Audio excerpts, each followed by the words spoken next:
Hey friends, it's Gina. I know this is a process video, but I am so excited to share with you the fact that I am going to put 6 of these binder junk journals in my Etsy shop on Thursday, June 15th at 7 p.m. Central Standard Time, Kansas City, Missouri, USA.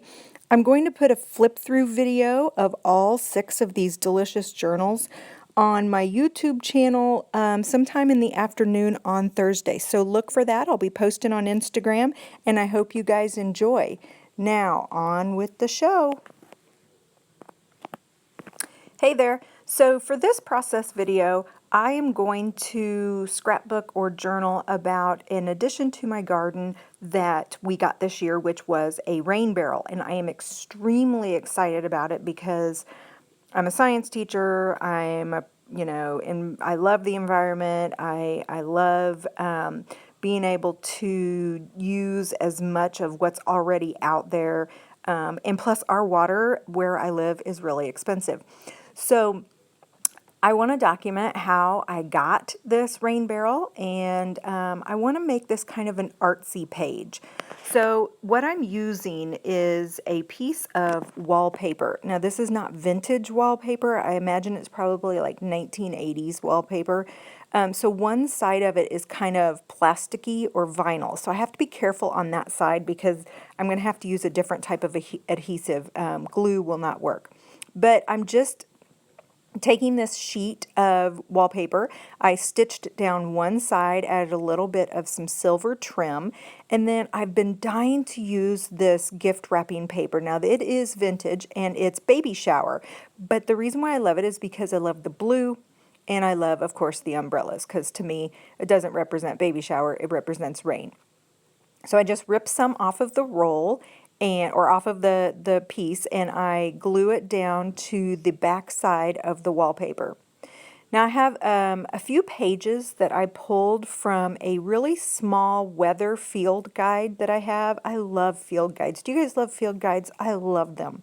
And so I have a little bit of a collection of them, but of course they're all ones that are falling apart, so I don't mind, using them in my journal.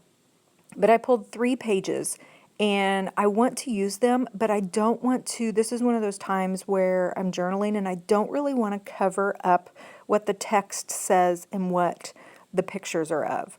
So I have to figure out how to incorporate those and still leave them showing, but not make them the focal point, if that makes any sense. I don't know if it does. So the first thing I'm going to do is take a page and I'm just going to put it on directly on the paper that I'm going to use. So now I'm going to get really fancy. See that brown thing in the upper right hand corner? That is actually a toilet paper roll, and I was going to put it in the recycling bin. I had squished one end of it and I thought, wait a second, that looks just like a raindrop. So I took it up to my room and got some white paint, and that's exactly what I'm doing. I am going to use that to stencil or stamp, whatever it is, all over the background and add a little bit more interest. And I love that because I got an extra use out of it before I threw it in the recycling bin. And then I'm going to go back and I decide that it's not like it's not able to be seen as much as I want it to be seen. So I'm going to go in with my finger and just lightly put some paint in there and then kind of tap it so that it kind of blends in a little bit, because I don't want it to be, I want it to be kind of transparent or translucent so that you can kind of see the paper through the background. So I do that, and now I'm ready to put my photo on. And I decide that I want to back the photo with another page from that field guide. So this one goes on the back, and then in order to be able to see this page and the one that's already on the paper, I'm going to create a flap. And so I'm just using my funky scissors here because I just happen to have them on my desk. And I'll just use some washi tape and secure down this flap. And again, running it over my glue stick because I don't want it to come up. I don't know about you guys, but I am hard on my journals. Like, I don't know, constantly using them and manipulating them and going back and looking through them. And so I'm pretty hard on my journals, and I want my stuff to be really secure.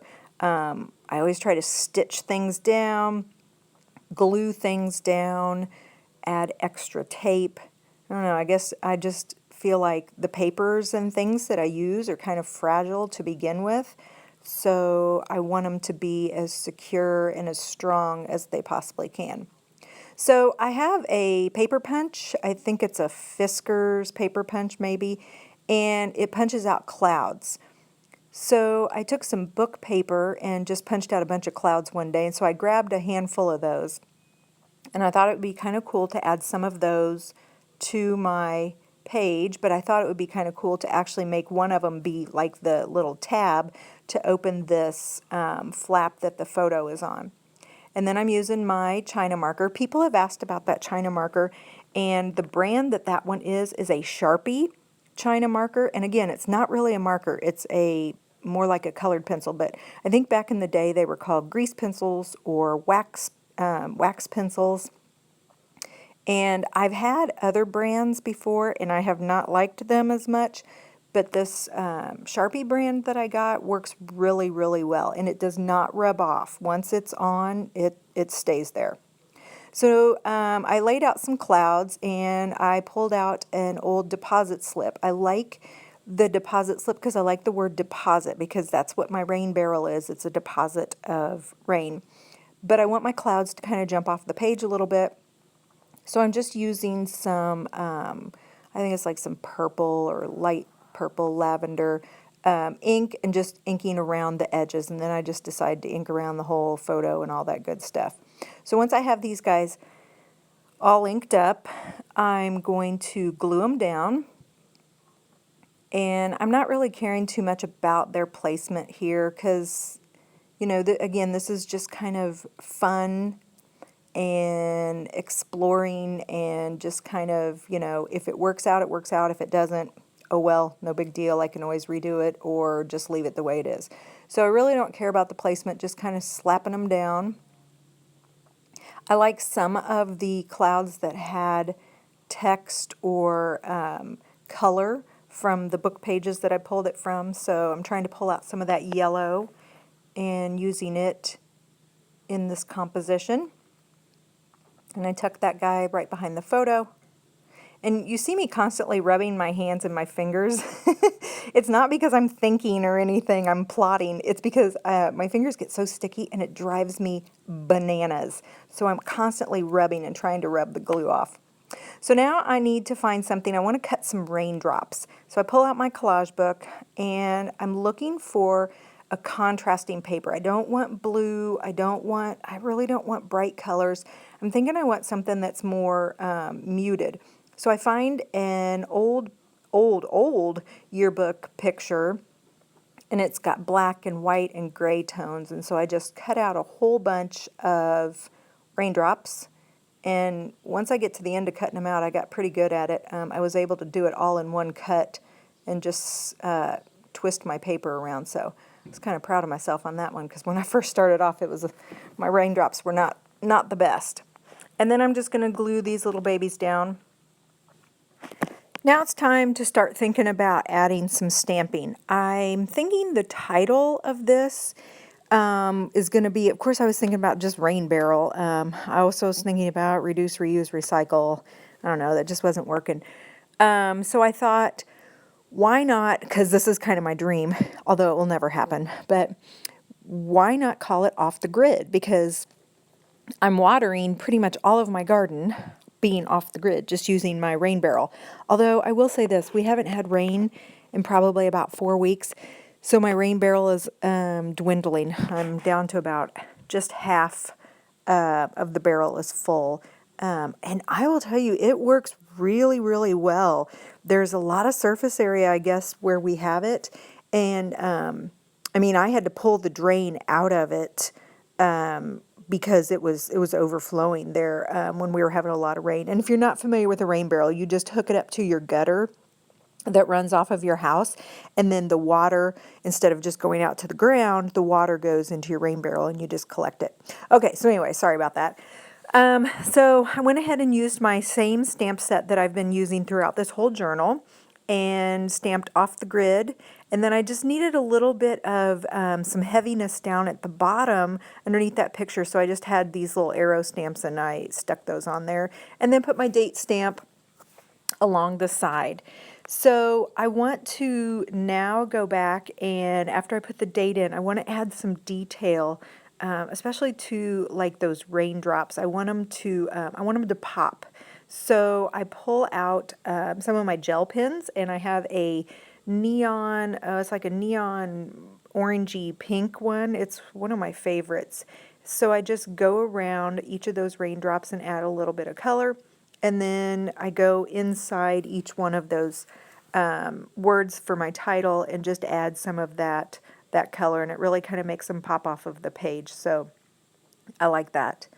And then once I have that done, I'm pretty much okay with this front side, but I want to add something to the back side. And this is where it's going to get tricky, because the back side is it's like the vinyl side. In the 80s and 90s, they started making wallpaper that was washable, and it wasn't as porous as the 60s and 70s and 40s and all that good stuff, and 50s. So those are the wallpapers I like the most, or those more porous ones, but this one will work because I like the picture, or I like the design, and it'll be just fine. So I want to add some text. I want to add a poem. I love adding poetry to my journals.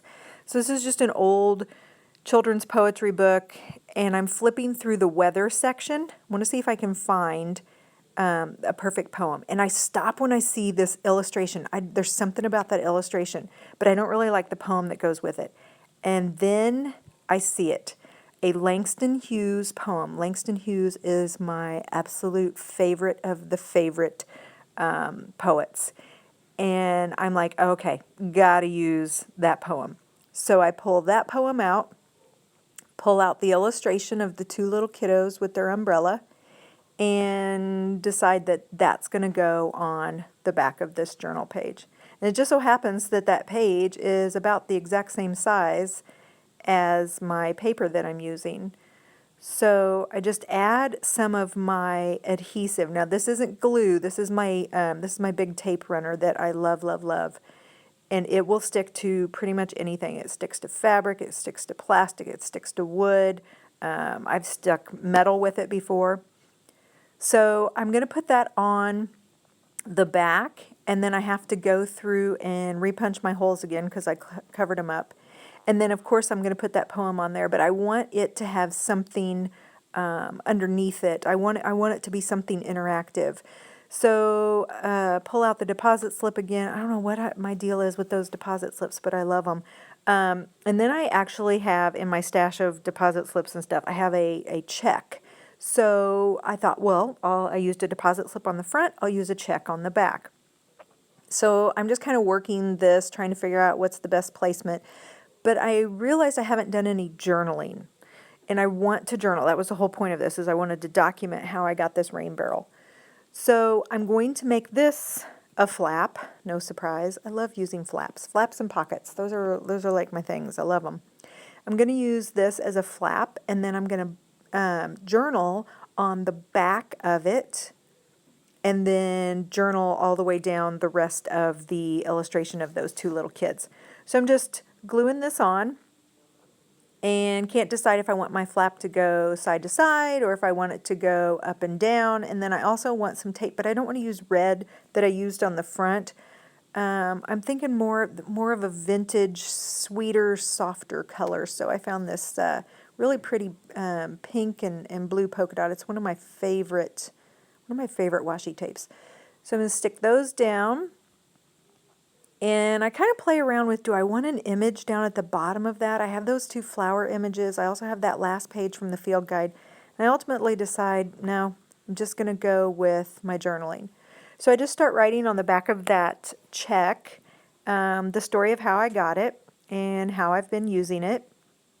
And then I always like to go and add, my handwriting is so messy, so I found that if I play on that messiness, that it works to my advantage. So I always like to add messy lines underneath my writing. And so now I'm going to see if it works in my journal. So I just put it in behind my last entry, and there's my title, there's my photo, there's my poem, there's my journaling, and I am loving it. This was a fun page to do. I was able to use a lot of artistic techniques and processes and stuff. So guys, thank you very much for hanging out with me today, and thanks for watching. I love all of the comments that you guys send me. So if you like this, give me a thumbs up, subscribe, and don't forget, look for my Etsy update on Thursday. Bye!